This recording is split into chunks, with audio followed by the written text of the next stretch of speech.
Air yang bosan di dalam kamar hujan hanya bisa meringkuk dan berguling di tengah kasur. Tak ada TV, game, dan peralatan elektronik lainnya benar-benar membuat pemuda yang biasa hidup dengan fasilitas mewah itu jengah.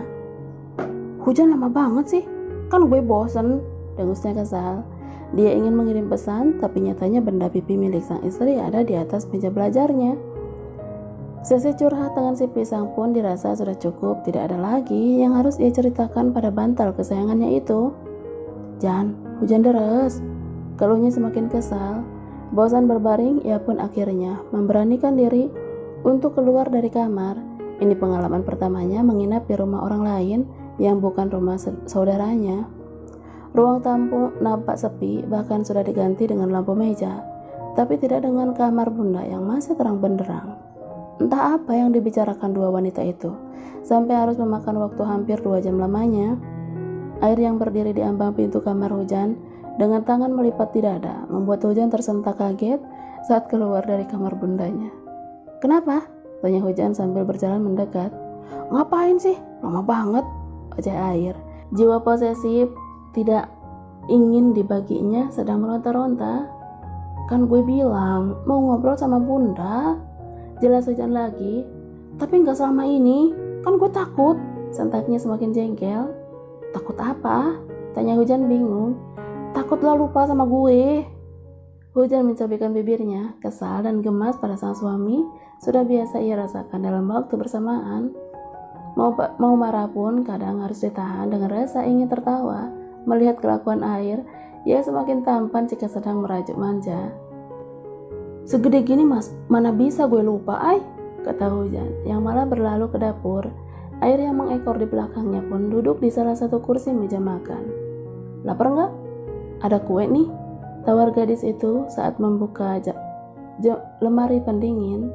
"Enggak, gue mau susu," pintanya. "Nggak ada, di sini nggak pernah ada susu," jawab hujan yang ikut duduk di sisi suaminya. "Tapi pengen," rengeknya lagi sambil memeluk gadis halalnya itu dari samping. "Mau beli dulu ke minimarket?"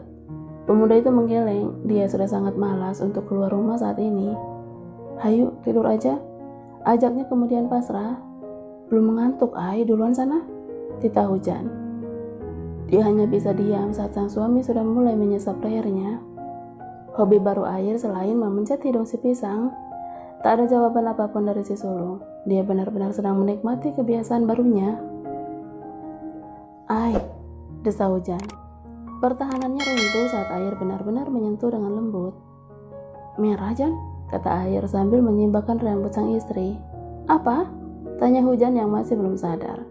"Leher lo, bagus banget bikinan gue, kayak digigit nyuma." Dengan bangganya, dia berkata memamerkan hasil karya pertamanya. Tanpa dia sadar, jika ternyata hujan sudah membulatkan kedua matanya geram. "Pala lo bagus," sentak hujan yang sudah bangun dari duduknya. Dia melihat lehernya dari kaca rak piring yang ada di sisi meja makan, dan benar saja, satu tanda merah terlihat begitu sempurna. Sungguh kontras dengan lehernya yang putih mulus. "Ini gimana besok, Lo nyebelin banget sih," omel hujan sambil menggosok terus lehernya. Air hanya tersenyum melihat kepanikan istrinya. Bahkan hujan hampir menangis, menahan kesal sambil terus memarahinya. "Kasih tahu papa enggak ya?" Hujan yang masih kesal dengan kelakuan suaminya terus saja memarahi air. Pemuda tampan itu bersikap seperti tidak terjadi apapun. Dia bahkan sedang menikmati raut wajah kesal istrinya yang tak kenapa lebih menggodanya untuk tetap berbuat usil. "Masih berapa part lagi nyanyinya?" tanya air pada hujan yang duduk di depan cermin meja riasnya. Karena kini mereka sudah masuk ke dalam kamar. "Gue lagi marah, sentak hujan. Emosinya semakin terpancing saat air tersenyum kepadanya. "Oh, kirain lagi nyanyi. Kalau nyanyi, sini, gue sawer," godanya lagi sambil tertawa. Hujan yang tidak mau meladeni air akhirnya naik ke atas tempat tidurnya. Dia meringkuk menghadap tembok, membelakangi suaminya. Jan hujan deras," panggil air seperti biasanya. Gadis itu tetap bergeming. Ia tidak mau membalikkan tubuhnya meski air sudah memeluknya dari belakang. Tanpa hujan sadar, Posisi seperti itu lebih memudahkan sang suami bermain-main dengannya. Bisa diem gak, Ai? Ujar Hujan yang merasa kesal dan geli saat hidung mancung air bergesekan dengan tengkuknya. Gak bisa, gue belum tidur, bisiknya sambil menggigit kecil telinga Hujan. Tapi gue mau tidur, lo diem, pintanya lagi sambil menahan geram. Kamarnya tentu tidak sama dengan kamar suaminya di apartemen yang kedap suara. Sedikit saja ia berteriak, tentu bunda pasti langsung bangun mendengarnya. Kita besok berangkat pagi, Ai, cepetan tidur. Gak mau main-main dulu sama Hujan. Rayunya sambil memaksa tubuh sang istri untuk tidur dengan tertelentang. Gue gak mau main sama air, sautnya ketus. Maunya apa? Main tebak-tebakan lagi? Enggak, gue cuma mau lo diem karena gue ngantuk. Gadis itu sudah tidak ingin berdebat lagi panjang lagi dengan air. Suami manjanya yang kini terus menempel kepadanya. Tapi gue mau, ayo dong. Rengeknya sambil terus menciumi pipi Hujan. Minggir. Hujan benar-benar mendorong tubuh suaminya agar menjauh, dan itu membuat air kesal dan akhirnya bangun. Baru digituin aja udah marah-marah. Ntar gue bikin di leher cewek lain kalau lo gak mau, ucap air marah. Pemuda itu keluar dari kamar dengan membanting pintu setelah meraih ponselnya. Hujan yang baru melihat kilat mata penuh amarah suaminya tersentak kaget. Dia bisa marah juga, kirain cuma bisa modus. Gumam Hujan sambil mengusap dadanya. Rasa kantuk membuat Hujan memilih untuk tidur daripada harus mengejar suaminya. Sikap cuek dan acuh memang itulah sifat Hujan sedari kecil. Tidak mau ambil pusing dengan orang lain selagi tidak merugikannya. Air yang duduk sendiri di teras rumah hanya bisa bermain game di ponselnya. Tidak peduli hawa dingin menyelimuti tubuhnya yang hanya memakai kaos oblong dan celana pendek rumahan. Dia yang tidak suka ditolak dan dicegah sungguh sangat kesal dengan sikap istrinya yang terus mengelak saat ingin melakukan pertualangan lagi. Hujan tidak tahu rasanya menjadi dirinya yang kini mulai merasa tidak ingin jauh. Dikasih enak gak mau, padahal kalau udah gue tabrak juga diem. Kali ini dia yang terus mengoceh dengan tangan sibuk di atas layar benda pipi miliknya. Sampai pada akhirnya waktu sudah menunjukkan lewat tengah malam, air bergegas masuk saat dia melirik satu pohon besar di depan rumah Hujan. Serem ah. Tubuh tinggi itu masuk ke dalam, tapi enggan masuk ke dalam kamar istrinya. Dia memilih untuk berbaring di sofa untuk melepas rasa lelahnya. Kalau yang ini, Papa nggak boleh tahu.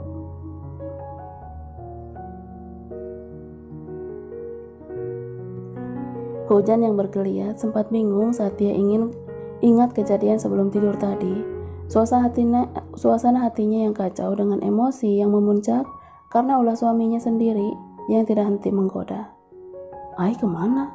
Pisangnya juga nggak ada. Gumam Hujan yang sudah duduk di tepi ranjang. Dia sedang mengumpulkan kesadarannya sebelum mencari keberadaan sang suami. Dia beranjak bangun, membuka pintu kamar dengan pelan.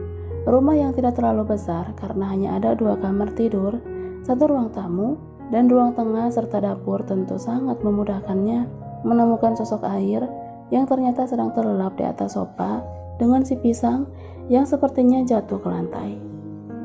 Yang ngambek tidur di sini, gumam Hujan sambil tersenyum. Dia berjongkok untuk meraih bantal kuning itu, lalu mengambil selimut di kamarnya. Dipakaikannya kain tebal itu di tubuh tinggi air yang berbaring terlentang. Maaf ya, nggak gue bangunin, gak tega banget lo nyenyak begini, bisik Hujan pelan, lalu mencium kening suaminya sekilas. Dia lalu kembali ke dalam kamarnya untuk melanjutkan tidur. Pelukan erat di perutnya membuat gadis itu sulit bergerak.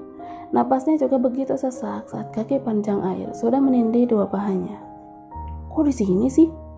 Pindah-pindah terus, ucapnya sambil menatap wajah tenang suaminya. Si tampan yang putih mulus dalam keadaan tidur pun tubuhnya begitu harum, belum lagi hangat nafasnya yang tepat di depan Hujan. Lamunannya buyar saat alarm ponselnya berdering.